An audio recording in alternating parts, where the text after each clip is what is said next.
Selemani ndugu yangu, mke wangu kambadilika. Tena kambadilika ghafla. Nini tena shida?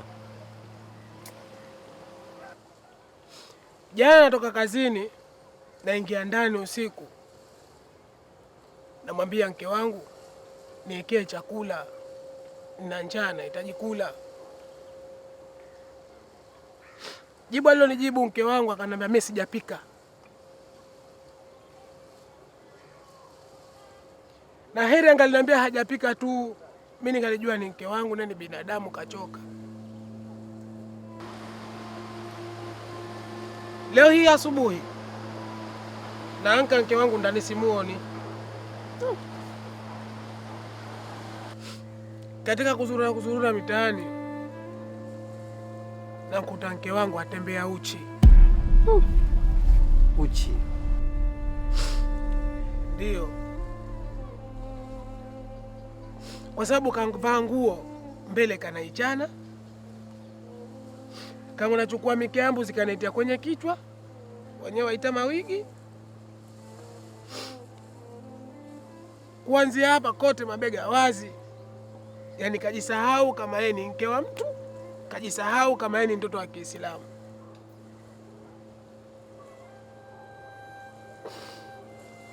Selemani ndugu yangu, hapa niliposipita mfanye nini? Ila kwa stage alofikia sasa hivi, bora kesi nipeleke kwa wazee. Bas, hamna tena kazi. Peleka kesi. Mankwe, mke wangu kambadilika.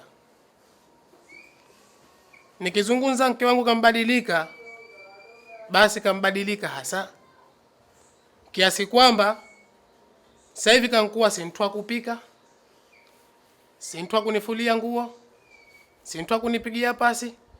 Na kinachoniuma zaidi, huyu ni mtoto wa Kiislamu, adiriki kutoka mabega wazi na ni mke wa mtu.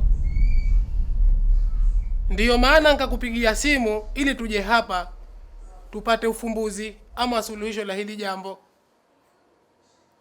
Kama mlivyotuambia wakati mwatuozesha, zikitokea kesi kwa mke, basi mume akashtaki ukweni, na kizitokea kesi kwa mume, mke akashtaki kuumeni. Ndio maana ninakuja hapa ili mke wangu anipe sababu kwa nini akabadilika vote hivi. Mama, sio kweli. Unajua mama, mimi ni binadamu Kuna muda nachoka. Mimi sio mashine kama kila muda anatakiwa kufanya kazi. Huyo punda unapombebesha mizigo, kuna muda anagoma kwenda kwa sababu ya kuchoka. Sijui umenielewa vizuri. Haya mambo ya kawaida tu, lakini mume wangu ili jambo kalitilia uzito kiasi kwamba kama nimefanya kesi ya mauaji. Sasa niwaelewe vipi mie? Mbona mnanichanganya akili yangu? Hamuniambii ule ukweli uliokuwepo hapa. Na kitu gani hapa kinachoendelea? Hebu niambieni ukweli. Pana nini hapa? Mankwe, huyu si kwamba ukweli haujui, na si kwamba hajui kinachoendelea. Mke wangu kambadilika mpaka kufikia hatua mimi ngakupigia simu, kitu ambacho kwa sijawahi kukifanya katika maisha yangu. Basi ujue kama mke wangu kambadilika. Mankwe, subiri nikwambie kitu. Sababu ya mke wangu kubadilika nadhani waijua.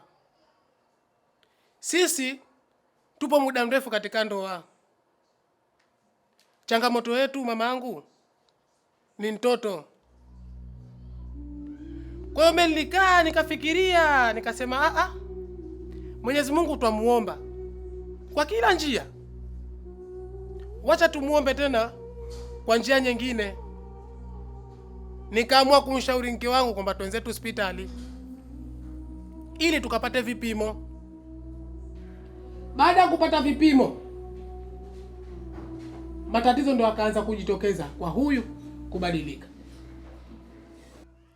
Naona siwaelewi, mnaniweka njia panda. Huyu anazungumza hivi, yule anazungumza vile. Niambieni tatizo ni kitu gani nijue na mie? Baada ya kwenda hospitali tukapata vipimo mama. Siku ya pili tukarudi kwa sababu siku ya mwanzo majibu hayakutoka. Siku ya pili kwenda hospitali, daktari akatuambia kwamba kwa mujibu wa vipimo tulivyoweza kufanya na majibu yalivyokuja, unaonekana Bwana Abdalla hauna matatizo ya aina yoyote, ila tatizo lipo kwa mke wako. Mke wangu? Mke wako ndio mwenye matatizo na wewe uko salama kabisa. Usishtuke sana. Tatizo alilonalo mke wako linatibika. Hivi mama wewe unamwelewa huyo? Daktari kathibitisha kwamba mume wangu ndo hana uwezo wa kunipa ujauzito. Eti leo hii anakuja hapa anabadilisha mada kwamba anasema mimi ndo nina matatizo siwezi kushika ujauzito. Inakuingia kabisa akilini mama? Unamwelewa kabisa huyo? Hiyo mwenzangu haieleweki kusema la kweli. Uende hospitali ukapime, halafu majibu unapoa uyabadilishe useme kwa mwanangu ndo mwenye matatizo. Hilo haliwezekani. Haingii akilini kabisa. Hiyo haingii akilini kabisa. Mangu nisikiliza. Daktari baada ya kutupa majibu hayo na kusema kwamba mke wangu ndo mwenye matatizo, lakini mie ninaombi kama utalikubali. Ombi gani hilo? Ndiyo, vipimo vinaonyesha kama mimi sina tatizo. Mwenye tatizo ni mke wangu. Lakini je, kama litakubalika kwenye hayo majibu, naomba uandike mie ndo mwenye matatizo. Mke wangu hana matatizo. Na kwa nini nifanye hivyo? Sahihi kabisa daktari ulivyouliza. Daktari, mimi mke wangu nampenda. Na mie mke wangu nanjua. Pindipo nikimpelekea hayo majibu na yeye akawa ndo mwenye matatizo, mie mke wangu nitankosa. Sawa, lakini hauoni kama inaweza ikawa ni tatizo hilo? Kwa sababu huwezi kuondoa tatizo kwa kuweka tatizo. Ni heri ukamwambia mtu ukweli akajua shida gani ambayo inomsibu kuliko yeye kuja kugundua baadaye mwenyewe. Inaweza ikawa ni shida kubwa zaidi ya hichi ambacho kipo kwa sasa. Dokta, kwa lolote litakalotokea kwenye hilo jambo, basi nitalibeba mie. Okay, sawa. Kama umekubali kuweza kubeba, basi mimi sina shida. Ila nafikiri hapa hamna cha kubadilisha. Kikubwa wewe ni kuenda tu kumpa maelezo ya vile ambavyo unavyotaka. Sawa? Wapi? Hapa ndo sababu ilipoanza. Kwa hiyo baba, tuondoshe huu tata. Mtoke wewe na mkeo mwende hospitali mkapime. Tutajua pofu na nzima. Kwangu mimi hamna shida hilo. Tena mama, tusiende hospitali hiyo hiyo. Namjua. Anaweza akenda akabadilisha majibu. Kama kwenda kupima tena, tutafute hospitali nyingine, twende tukapime.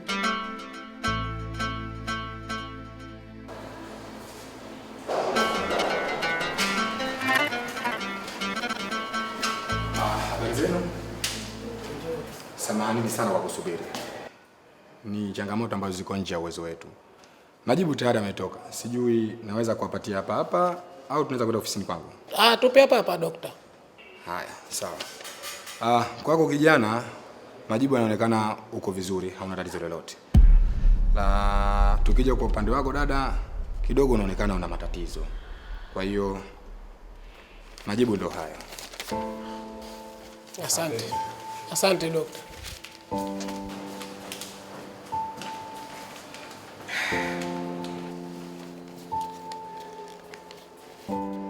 Haya. Majibu ni haya.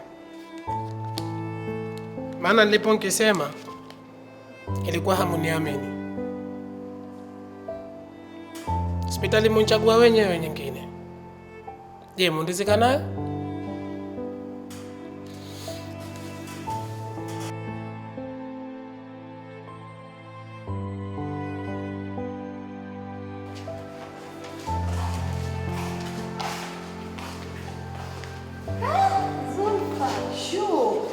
Za siku nzuri. Salama? Salama. Poteana? Alhamdulillah. Vipi? Tumekuja tu hospitali kidogo, tuna matatizo. Huyu ni mamangu. Shikamoo mama. Marhaba, hamjambo? Hatujambo, kwema? Alhamdulillah. Alhamdulillah. Hana be. Kwa nimekuja kwa daktari hapa, nina matatizo kwenye mfumo wa uzazi. Pole sana. Yaani nimeshamaliza hospitali zote unazozijua, lakini mpaka sasa sijafanikiwa. Kweli, kwa sababu mimi mwenyewe nimehangaika mpaka nimeenda kupata kwenye tiba mbadala. Na mwanangu huyu hapa. Mwanao? Huyu ni mwanangu. Wakumzaa? Wakumzaa kabisa. Nimehangaika huyu. Mungu ndo anayejua. Kwanza hongera sana. Asante. Kwa hiyo ulipotumia hizo dawa ndo umefanikiwa? Kwa hiyo na mimi naomba nikupeleke shoga yangu. Nitashukuru sana. Yaani nitashukuru sana. Maana nimeshahangaika. Yaani mpaka huko kwangu hakuna amani.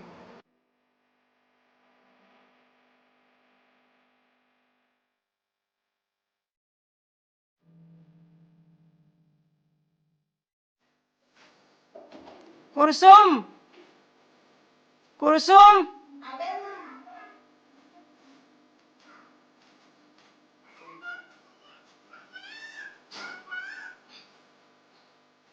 Vipi mama? Habari za huko? Habari za huko mwanangu mbaya. Unamaanisha nini mama? Majibu yaliotoka kwa daktari kwa dada yako ndio mwenye matatizo. Dada? Tulimwona shemeji yako ndio mwenye tatizo. Kwenye tatizo analo dada yako. Wallahi nimemuonea ovyo, nimejisikia ovyo kama supu ya magozi. Sikuweza hata kumtizama. Sasa mama, itakuwaje huyu dada ile tatizo lake alikuwa nalo hasa kwenye ndoa yake?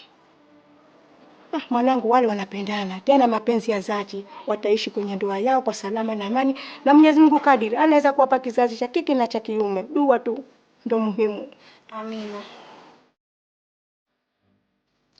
Asante sana dokta.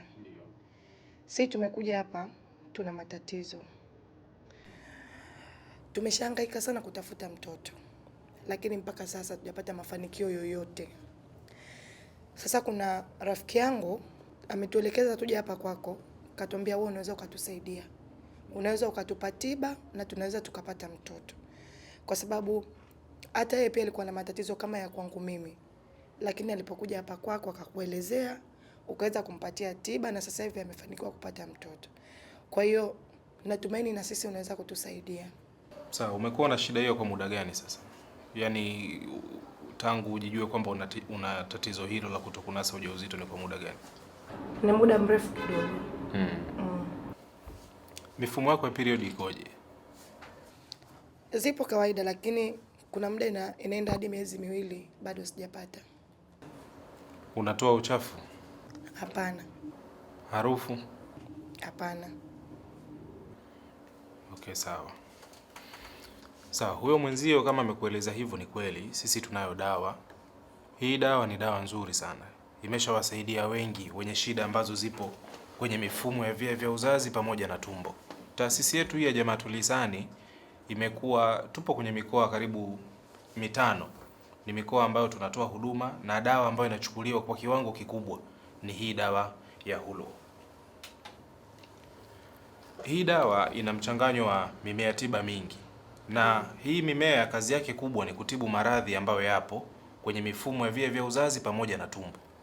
Sasa kwa mtu ambaye atakuwa na changamoto kama hizo za uzazi, labda hawezi, periodi zake pia zinakuwa ni dhaifu, au wakati mwingine ana maumivu baada ya tendo, maradhi haya ya PID, kutoa uchafu, basi anapotumia hii dawa kwa uwezo wa Mwenyezi Mungu anakuwa salama. Huyo ambaye ametumia hiyo dawa ni kweli ni dawa ambayo wallahi tunamshukuru Mwenyezi Mungu sana. Unajua mimi napenda kusema dawa ni sababu. Na mponyaji ni Mwenyezi Mungu. Unajua India kuna madaktari bingwa.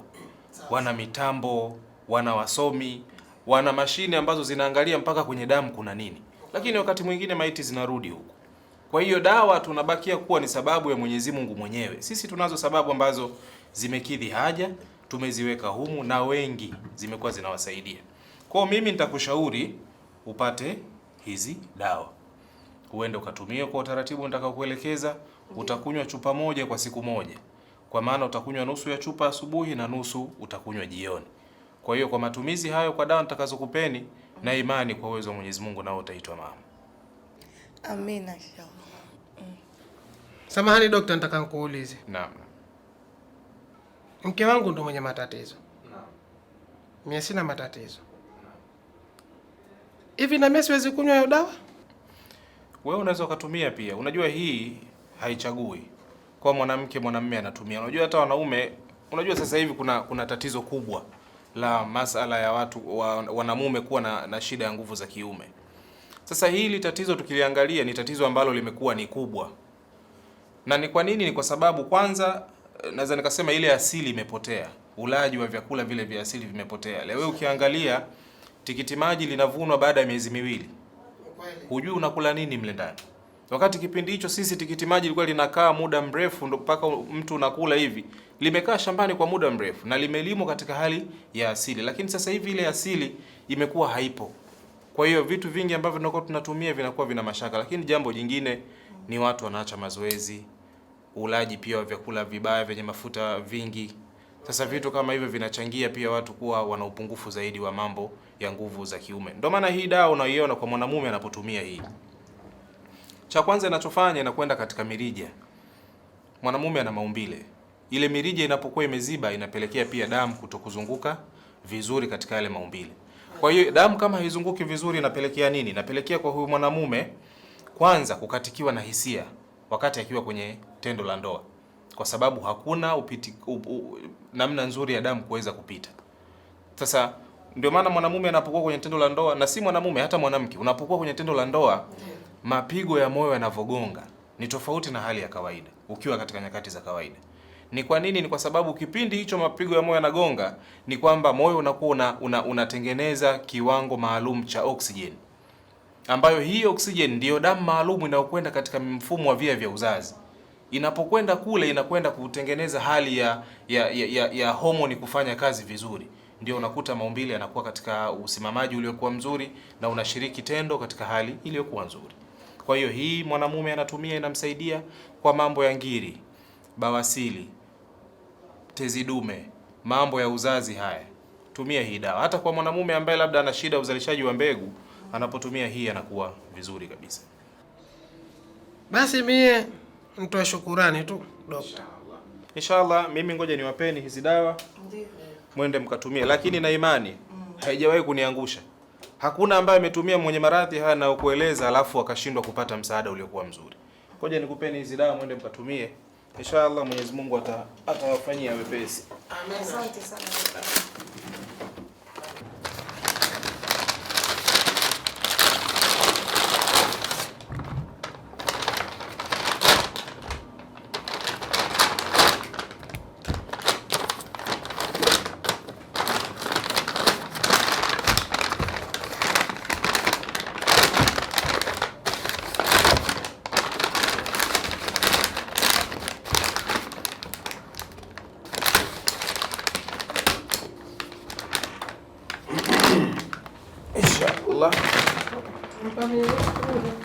Inshallah mwende mkatumie hizo dawa na imani kwa uwezo wa Mwenyezi Mungu atawafanyia na nyinyi wepesi, kwa sababu wako wengi ambao wamefanikiwa. Ndiyo. Na mimi namuomba Mwenyezi Mungu awafanyie wepesi na nyinyi mpate kizazi pia. Amen. Inshallah. Dawa tushapata. Kilichobaki ni jitihada tu. Tunashukuru sana dokta. Mimi ni washauri tena, karibuni. Kama kutakuwa na changamoto yoyote, naomba tuweze kupigiana simu. Naomba kuna utaratibu kidogo wa kuwa na kadi hapa ya matibabu. Majina unaitwa nani? Zulfa Hamadi Faki.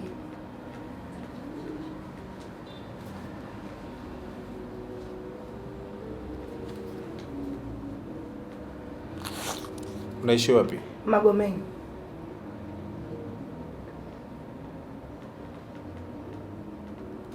Umri wako? Miaka 27.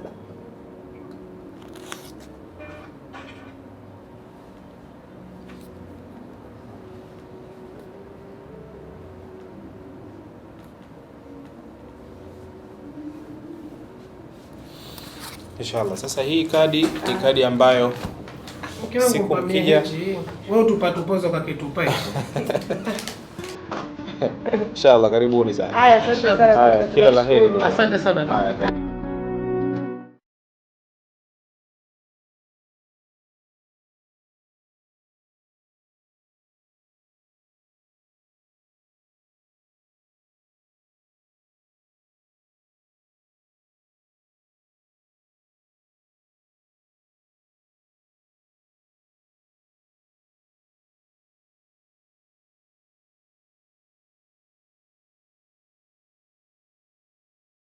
Thank you.